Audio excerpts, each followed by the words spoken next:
198 millibars. I'd like to see it get down to your actual starting test. Okay. Probably don't want to all that's going in. It's set up Okay. Yes. Coming down.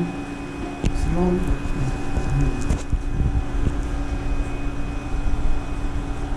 Okay, so you want to launch the software? Yeah. Alright. Sit right.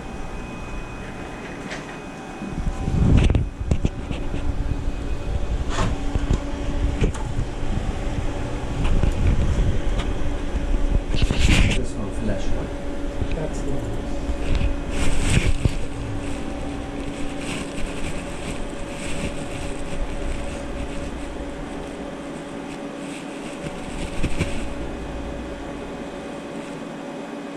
Okay, so from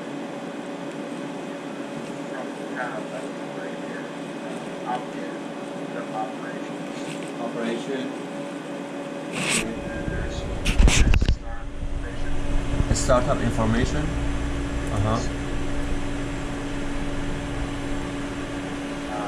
Yep, that's okay. Controller parameters file. Using controller parameters file. or So not? if you look at the front edge, you see that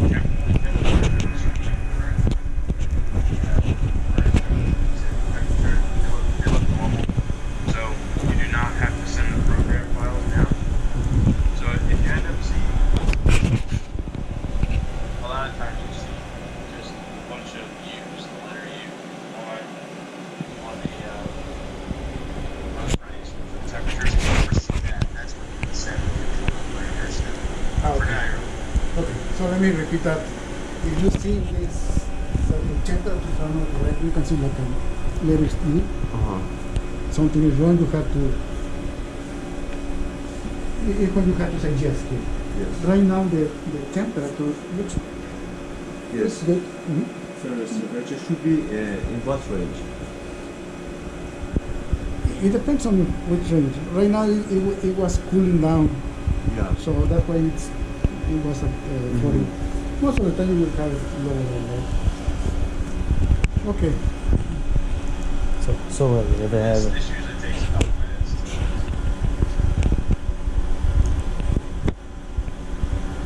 Patrick, please switch off the cooler.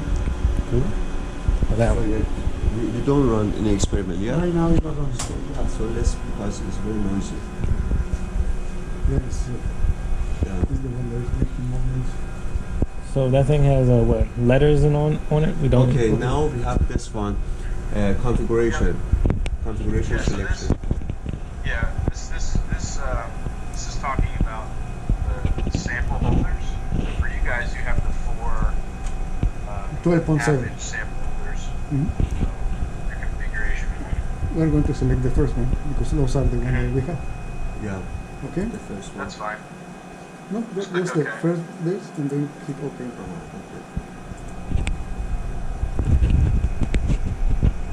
So it's gonna be run in vacuum? Yes. Or not? I mean, we don't. I was planning on running.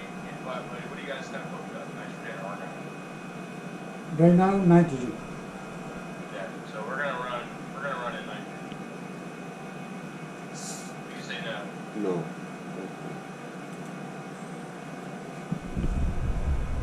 In which Okay. cases we need to accept yes for the operation within vacuum? In which cases? Alright. Well, that's kind of up to you, right? Do you want to test your samples in vacuum, or do you want to test them in a nitrogen atmosphere? It's totally up to you. Yeah, I mean, what is the pros and cons? I mean, we can run any test, so within vacuum or within nitrogen liquid.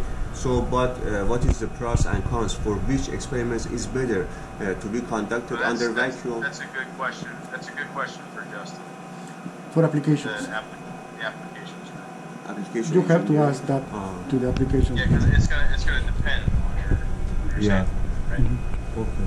So now we have this one. Yeah. So here is where we set up our tests, right? We type in the sample information, we create a temperature profile, all that stuff. So that first line there, you can type in whatever you want. For us, we're running steel, right? We're running stainless steel. We are running a steel. This is a So we can just say like install, stainless steel install. stainless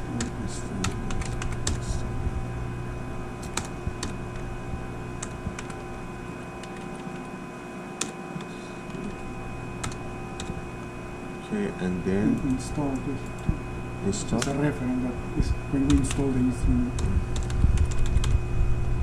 So the test ID field. Is Whatever you 11 put into that is what the folder is going to be called. So it's going to generate a folder on the computer where it saves all the data. The name in this, whatever you put into this field, is the name of that folder.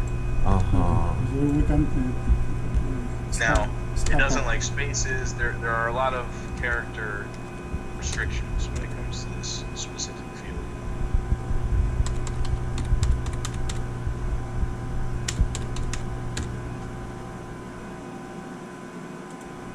Okay, and then sequence number is Yeah, you can't change that. can change that. You can't change the date. We cannot change. we cannot change it. Yeah. Correct. So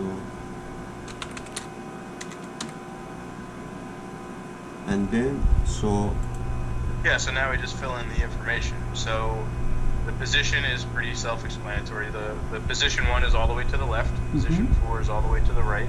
When you if you're looking at it, loaded into the instrument. So sample ID, we can just put stainless or SST, whatever works for you guys. And then same thing kind of for sample title. sample title. I mean, it's not okay. So Yeah, I mean for us it doesn't really make a difference because we're just running stainless. So if you have subtle differences between your samples, you can make a distinction there. The thickness is in centimeters. Remember, it's yeah, in that's why I put Thickness is 0.1. always in What centimeters. was It was 1.5 millimeters. I put 0.153 centimeters. Alrighty. and we don't have to change the diameter. Yeah, I because mean that's 0.1 restricted by the sample centimeter folder. multiplied by 10 is gonna be 1.5 millimeter. These are millimeters. Yeah, is 1.5 millimeter is gonna be Yeah, that's correct. That's converted to 0. Yeah. So and diameter. So did you get? It's gonna be same. You don't need to change that. That's restricted by the Yeah. configuration. Okay. Yeah. It's 1.2 millimeter. And then that's it. Weight. So how critical is inputting the weight, sample weight? For this test, it's not. If you're running like a density or not a density test, a conductivity test, you may need that information. Oh, okay. So what kind of test we are running right now? So I mean. This is just diffusivity. We're just looking at diffusivity. Diffusivity. Okay, it's not conductivity.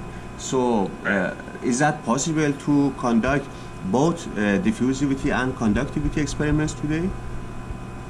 Today, I can show you how to set up. Yeah, because conductivity test. characterization of conductivity is very critical to us. Majority of our project is related to conductivity measurement.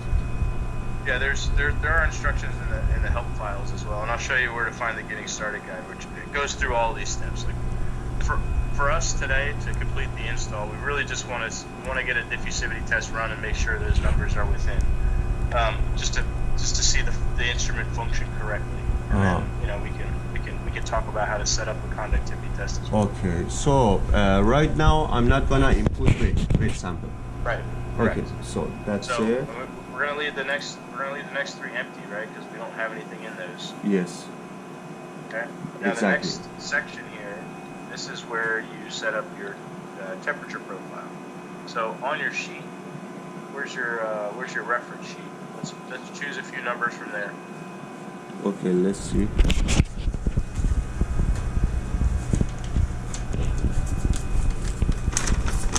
Okay, so I have a reference sheet with a column of temperatures, thermal diffusivity, and so Yeah, so we're just going to choose a few temperature points. We can do like, does it have a point at 100?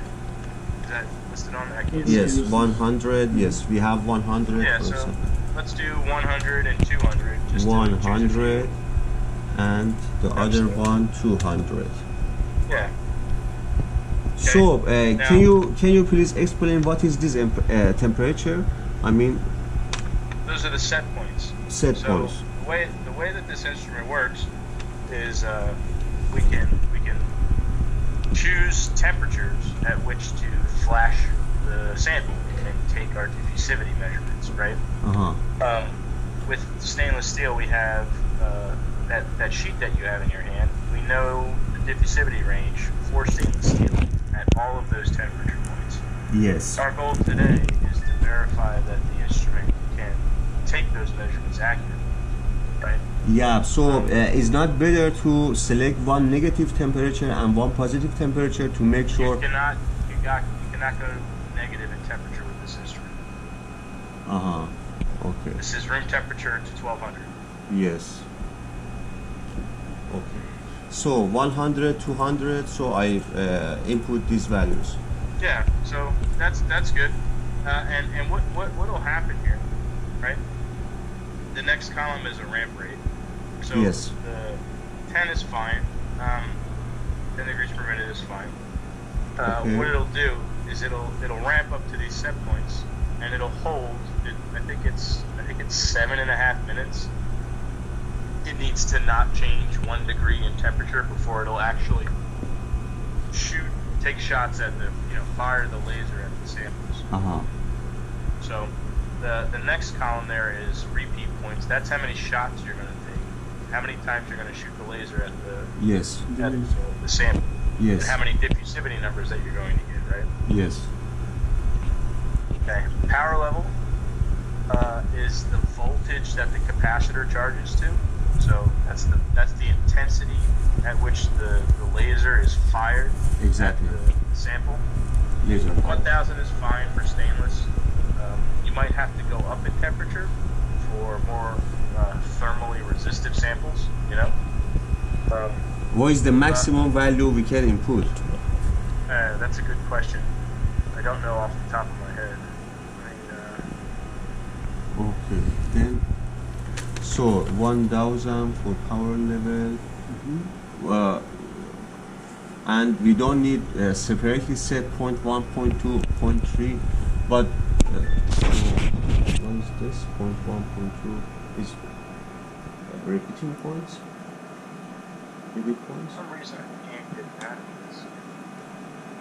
I'm trying to find your answer. Yeah, Give me a minute. I'll look through the thing.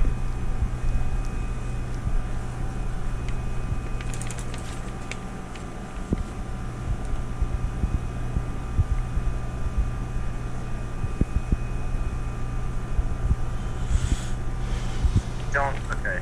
So we can look on your computer. If you go to the Windows File Explorer. Windows file.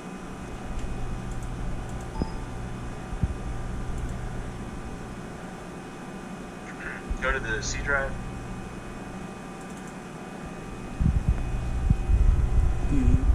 TA. Yep. Yep. There it is. And then if you scroll down, if you sort the type by sort by type. Top. Look for configuration. Configuration. Yeah, and there's a file that's fl5000.ini. Now look at the type is configuration. The file name is fl5000.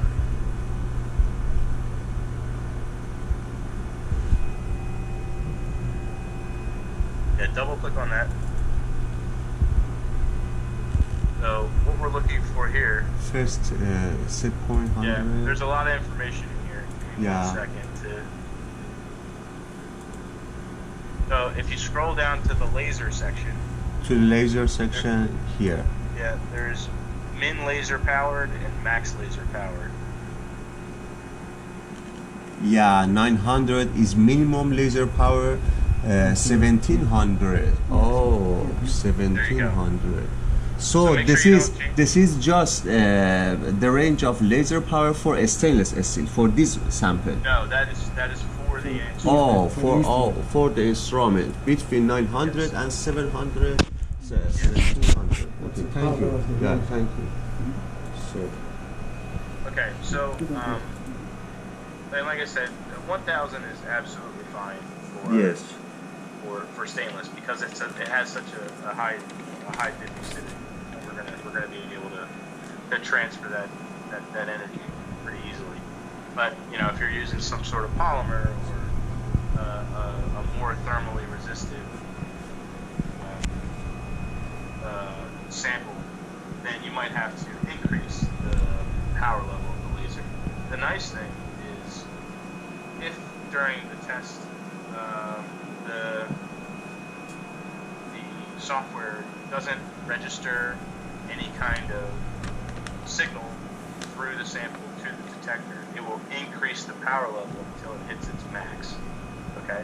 Yes. So, excuse me, it will help you in that sense where, you know, if you have an unknown sample and you don't have a high enough power level, it will automatically increase it. Yes.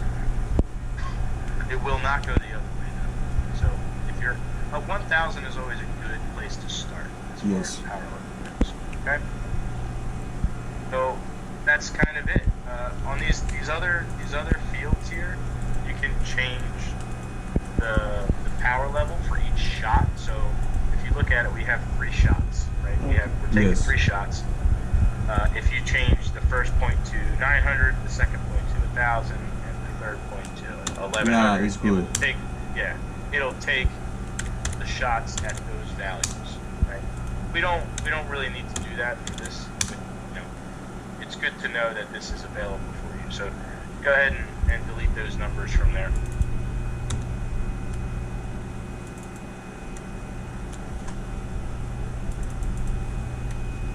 Another nice little feature for this, if you see over on the right side where it says uniform, Which one? Yes. on the right side, it says, yeah. So